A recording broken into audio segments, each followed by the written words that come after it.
Detective Clara Davis sits at her desk, reviewing the file of the man she had just helped convict, Victor Rodriguez, a local mechanic accused of armed robbery and assault. The case had been her breakthrough, a career-defining investigation. Everything about it had been airtight. The witnesses, the evidence, and even Victor's confession. Clara had been proud of herself, earning recognition from her superiors and fellow detectives. But as she flips through the documents, something gnaws at her. Something feels wrong. She tries to shake it off, telling herself it's just the pressure of the job, but the unease lingers like a shadow she can't escape.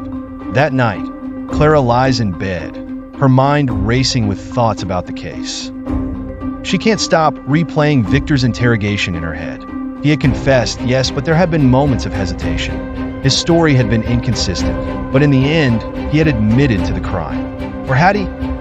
Clara gets up and pours herself a glass of water, staring out the window into the dark night. She tries to convince herself that she had done everything by the book, but a creeping doubt keeps whispering in the back of her mind. What if you were wrong? The next day at the precinct, Clara finds herself re-watching the interrogation video. Victor's demeanor is jittery, but something seems off. She notices his pauses, his reluctance to answer certain questions. The more she watches, the more she feels that Victor's confession wasn't genuine. Her partner, Detective Mike Harris, walks over, noticing her intense focus on the video. You're still looking at that case? It's done, Clara. You got him. Enjoy the win. Clara forces a smile. Yeah, I know. Just double-checking some things. But deep down, Clara isn't satisfied. Unable to shake the feeling that she missed something, Clara decides to visit the scene of the crime once more. The convenience store where the robbery took place is quiet now, a stark contrast to the chaos that had erupted the night of the crime. Clara stands near the cash register, imagining the sequence of events. She recalls the security footage, the shaky testimony of the clerk, and Victor's confession. But something doesn't add up. Why would a seasoned mechanic, with no prior criminal record, suddenly turn to armed robbery? She walks around the store, searching for answers that seem elusive. Maybe she had been too eager to close the case. Clara meets with Victor's lawyer, digging deeper into the circumstances of his confession. The lawyer, a young, sharp public defender named Aaron, is surprised by Clara's visit.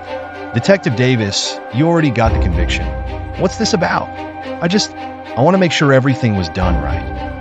Aaron raises an eyebrow. Victor confessed, but under a lot of pressure. I don't think he fully understood what he was admitting to. Clara's stomach tightens. She leaves the meeting with more doubts than before. As Clara reviews other cases, she stumbles upon one from a few years ago, another armed robbery with a similar pattern. The suspect in that case, a man named Derek Hall, had been released due to insufficient evidence. Clara hadn't worked that case, but she recalls hearing about it. Could the real culprit still be out there? Could Victor have been a scapegoat? She digs deeper into the old files, finding eerie similarities between the two cases. Her heart pounds as she realizes that she might have convicted the wrong man. Clara's internal conflict intensifies. If she goes public with her doubts, it would ruin her career. She's the rising star in the precinct, known for her sharp instincts and dedication. Word spreads quickly throughout the precinct that Clara has reopened Victor's case. Her colleagues are shocked. Some are supportive, while others question her judgment. Rumors circulate that Clara may be facing an internal investigation for mishandling the case. Her partner Mike confronts her in the hallway. What the hell, Clara? You're risking everything. I know, she replies calmly. But I couldn't live with myself if I didn't do this. Mike shakes his head, frustrated. I just hope you know what you're doing.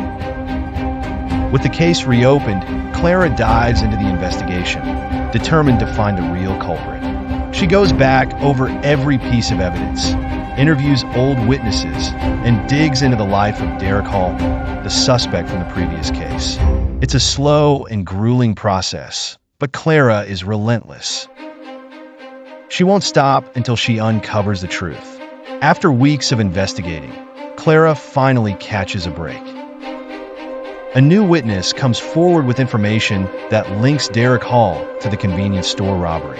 The witness had been too afraid to speak up before, but now, with Victor's case back in the spotlight, they feel compelled to tell the truth. Clara tracks down Derek, who had been living under a different name. With enough evidence, she brings him in for questioning. During the interrogation, Derek initially denies everything. But as Clara presents the evidence against him, his facade begins to crack. Finally, he admits to the robbery, confessing that he had framed Victor to take the fall. Clara feels a mixture of relief and anger.